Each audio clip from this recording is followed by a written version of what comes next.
Hey guys, what's up? It's the Culture Detective here, investigating your favorite movies, and today I'm going to do a movie review on The Godfather Part 2.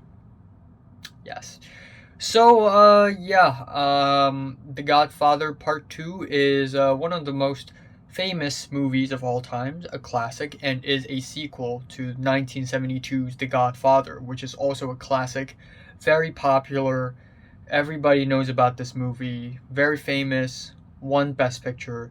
The first Godfather won Best Picture. The second Godfather also won Best Picture. And I don't think that has ever happened in Oscars history where a sequel of a film has won Best Picture along with its original. The Godfather is truly a seminal and influential masterpiece. Last year, I reviewed The Godfather, and while it isn't exactly like the movie that I have expected before watching the movie, but I kind of understand why a lot of people like it. It is slow paced, and I know not a lot of people like slow paced films, but actually, after watching tons of films, I don't think The Godfather is that slow paced. I'd say it is mid paced, and it is actually quite suitable for the tone and the genre that it's actually going for. What a lot of people don't know is that prior to the 70s, in the 1920s and 30s, there had already been a lot of gangster films. But a lot of these super early American gangster films are stereotypical gangster films, where the gangster is very bad, very evil, and he gets caught by the cops at the end. And it's a very shallow and unrealistic way to look at the gangster genre. So the existence of The Godfather is actually not only a landmark and a benchmark for the gangster film genre, but also film as a whole. But let's talk about gangster films a little bit. There are gangster films in 20s, 30s, and all the way up to the 60s, but none of them do it like The Godfather had done it. Because the way The Godfather handles this genre is that it tries to be realistic. Now, being super realistic and grounded isn't exactly what this film is about. It's not exactly the selling point of The Godfather. The Godfather, after all, is based on a novel of the same name by Mario Puzo. But the novel handles the genre way more realistically, exploring more on the business side of things and the family side of things. And occasionally we have violent scenes, but they're handled not super dramatically, but rather more realistically and gruesomely, depending on how it plays out. And so Francis Ford Coppola really put a lot of passion and effort in adapting the novel into something more cinematic, and it really shows.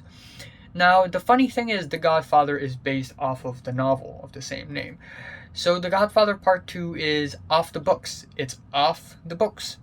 So, what actually happened was Francis Ford Coppola co-wrote The Godfather Part 2 with the original author of the novel, Mario Puzo, and together they made The Godfather Part 2, which is a little scary. Man, you're off the books. You're taking a huge risk right here. You may ruin a franchise. But surprisingly, it is great. It is very similar to the first Godfather. The tone, the way the story developed, it's very similar. Not only that, but The Godfather Part 2 is even longer than the first Godfather, at 3 hours and 22 minutes long. That is very long. And I can't really blame it, because it's actually two stories put into one, where we have the story of how Vito Corleone became the Godfather. His childhood and how he became more and more successful. And then we have a present time, when Vito Corleone's son, Michael Corleone, had to run the Corleone family. and how he had to overcome adversities, especially when another guy by the name of Hyman Roth wanted to overthrow him. And that is basically the movie. It's two stories, but there are only 5 flashbacks in this movie, but every flashback is pretty long and has multiple scenes. And every flashback, of course, has Robert De Niro playing Vito Corleone. And Robert De Niro is amazing in this film. He is perfect as Vito Corleone. He also does the Marlon Brando impression with the very raspy voice. Or Robert De Niro in this film does an impression of Marlon Brando playing the Godfather. So we have this very soft and raspy voice towards the last flashback of the film. Robert De Niro even did this because that's what Vito Corleone did in the first one.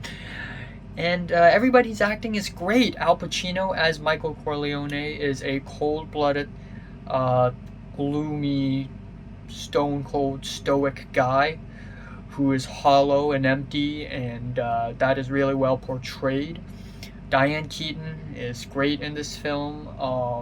Yeah, everybody's just great in this film.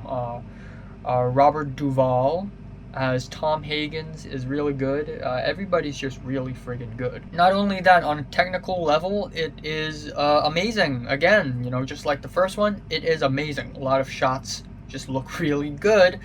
Nice colors, nice composition.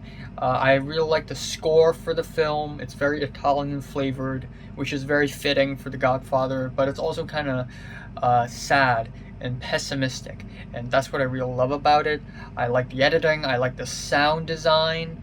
The first film opens off with a wedding, this film opens off with a funeral. I love the parallels, and I think I don't know if I love The Godfather 1 more than the second one more, because I love 1 because the first one doesn't have any flashbacks, it's all one story, and it explores so many aspects. So a lot of things happen in The Godfather Part 1. This happened, that happened, and then we have the whole Sicily thing, and then we have the last bit. There are so many acts to it.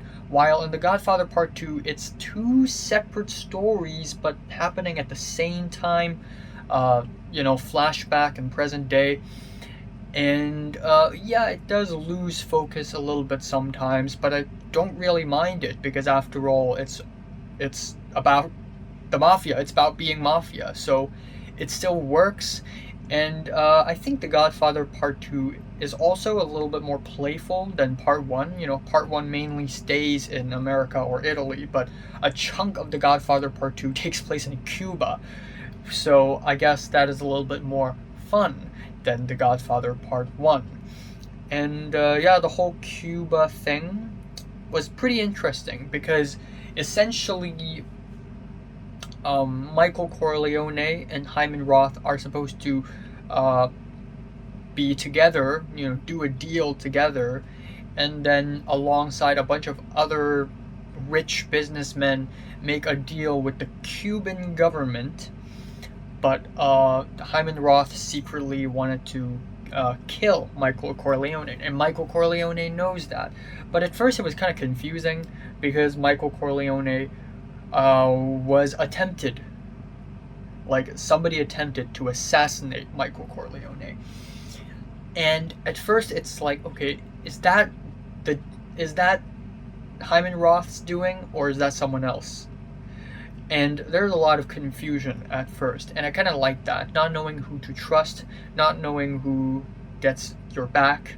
The Godfather Part 2 is also in multiple aspects way gloomier and sadder than The Godfather Part 1, where The Godfather Part 1 is about the continuation and the succession of the mafia business, but The Godfather Part 2 is more about sacrificing family for the business, for the mafia. So at the end of the movie, it just becomes kind of sad, really, where Michael Corleone lose one loved one and another, intentionally so, just because he thinks it would be for the better of the mafia. So the mafia, the empire, doesn't die at the end of The Godfather Part 2, but we sort of see the family side of things just sour.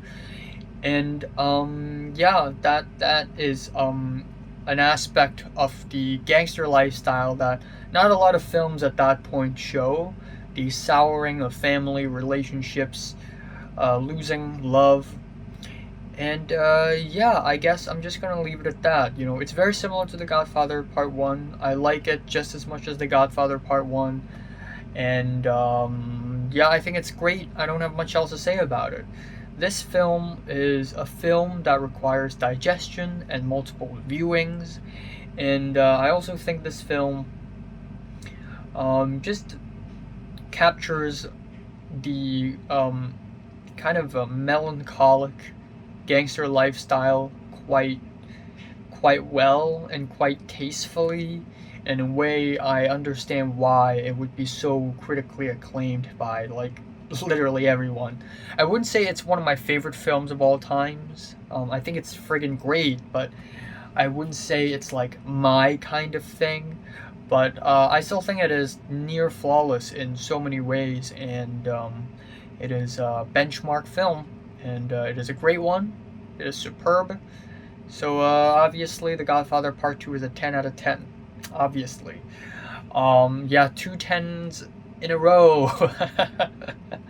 I just gave an album a 10 out of 10 yesterday. So that's kind of cool, I guess. I gotta watch a bad movie. I have to watch a bad movie uh, to balance out how many great movies I've just watched. So, yeah, have you watched The Godfather Part 2 from 1 to 10? How much did you rate it? Like it, and subscribe if you want more, and thanks for watching.